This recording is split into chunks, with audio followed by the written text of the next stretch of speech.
В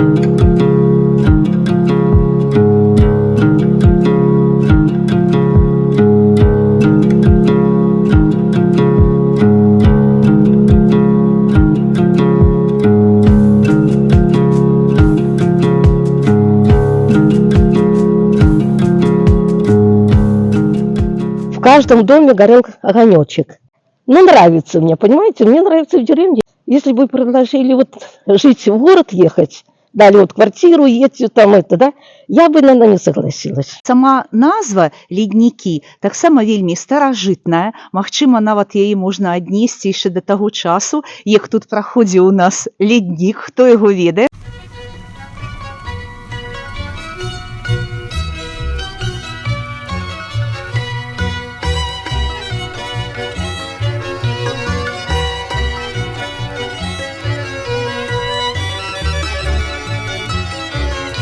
Я Ючкевич Нина Михайловна, сама я с Малевического района родом.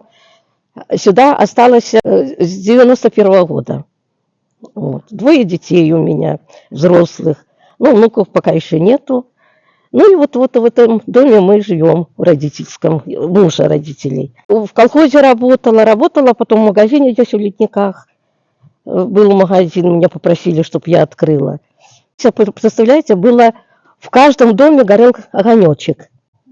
В каждом доме был житель. А сейчас осталось, вот сколько лет уже прошло, да? 34 года, да, где-то так, да? И тут уже остались, вот у нас соседка, жительница, вот ей будет уже 100 лет. Маруся Марковна, она даже узница. Она пришла и войну, вот эту вот в Германии было. Вот. И еще 2 жителей у нас есть, такие, которые за 90. И все, а так вот мы уже такие, которые уже за 60 лет, вот мы постоянно там где-то. Ну, в общем, понимаете, где-то, может, даже, которые вот живут местные жители, где-то домов 8. А так приезжают на лето к родителям. Родителей нету, а родительский дом приезжают. Кто-то продал, кто-то... Сейчас у нас продавались участки, очень красивые дома строятся. Вы, наверное, ехали, видели. Конечно, стараешься для людей. Стараешься для людей, как-то себе меньше внимания уделяешь. А вот как-то вот помогаешь. Ну, может, вот вам помощь надо. Бежишь к соседям, может, там надо вам помочь. Надо, понимаете, как-то надо... Вот так и живем.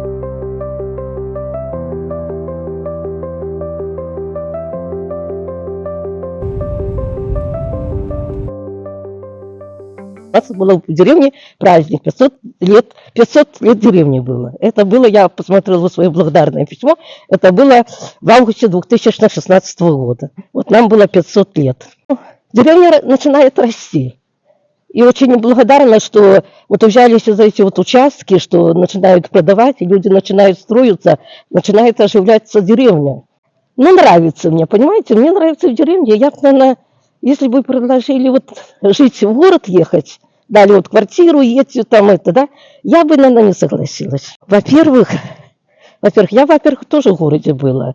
Я училась, я инвалид, во-первых, детства 2 группы. Вот, и я училась в интернате, в Винницке, это Воложенского района, детский дом, который все больные дети. Вот я училась в этом интернате. И вы знаете, когда я выходила со школы, и мне так было вот страшно, как я пойду к людям вот здоровым, как они на меня будут вот это вот смотреть, да? Ну, как-то вот, вы знаете, такое не произошло. У меня столько друзей, у меня столько подруг. Вот я работала у Жодине на швейной трикотажной фабрике. Потом уже, когда замуж вышла, родила, уже сюда приехала в Саласе. И мы общаемся с друзьями, подругами по сегодняшний день. Представьте, сколько уже лет, и общаемся. А вот какой-то вот страх был. Ну, когда учишься, когда все одинаковые, понимаете, вот, да. А потом выходишь, конечно, вот это... Ну, жизнь, конечно, меня немножко поколебала. Я с большой семьи, у нас у папы с мамой были 10 детей.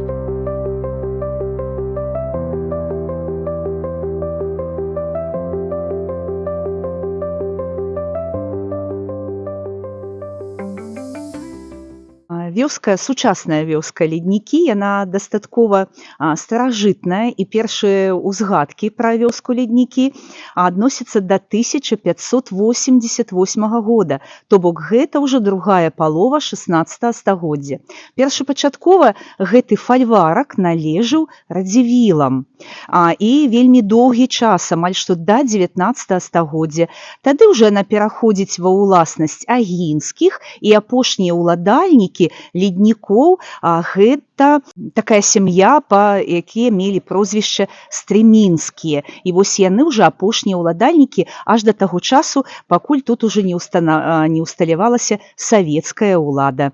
А ўвогуле сама назва Леднікі таксама вельмі старажытная, магчыма, нават яе можна аднесці яшчэ да таго часу, як тут праходзіў у нас леднік, хто яго ведае, хаця, канешне, гэта так малаверагодна, но тым не менш знаходзіцца яна на знакамітым мінскім узвышшы. Вось нездарма, што тут недалёка ад горада Дзяржынска знаходзіцца самая высокая кропка Беларусі, гара Дзяржынская, якая калісьці называлася яшчэ гара Святая. Ну, але ж хутчэй за ўсё леднікамі гэтую вёску назвалі у сувязі з тым, што тут вельмі шмат было, ну, так як мы зараз на сучасны манер называем паграбы, пограб. Магчыма, вы ўжо бачылі, калі гулялі па нашай вёсцы, так? Гэта такія невялічкія збудаванні, якія падобныя больш на такія хаткі.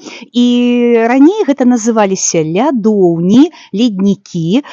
Гэта штосьці накшталт нашага сучаснага халадзільніка, правда? Дзе калісьці нашы продкі захоўвалі ежу, якая магла псавацца, асабліва ў цёплы час. Чаму ляднік, чаму лядоўня? Таму што у халодны час, гэта зімою, наразаўся лёд, яго захоўвалі вось у гэтых ямах, так? А ў летні час можна было там захоўваць і малако, і нейкія мясныя астатнія прыпасы. І тут, ну, як узгадваецца у дакументах, тут было шмат такіх лядоўняў, належалі, канешне ж, яны панскім маёнткам, фальваркам.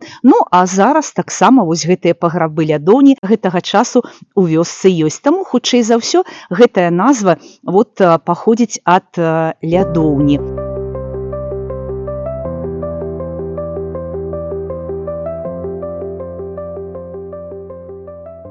А тое, што датычыцца ўжо даваеннага жыцця вёскі, я казала, што належалі да пачатку 20 стагоддзя гэтая вёска Стрэмінскім, гэта таксама вельмі знакаміты род, і адзін са Стрэмінскіх, гэта Уладзіслаў Стрэмінскі, ён увогуле стаў вельмі знакамітым мастаком, ён знакаміты мастак ва ўсёй Европе, гэта мастак-імпрэсіяніст, менавіта ім уже апошнім належала вось гэты фальварак Леднікі.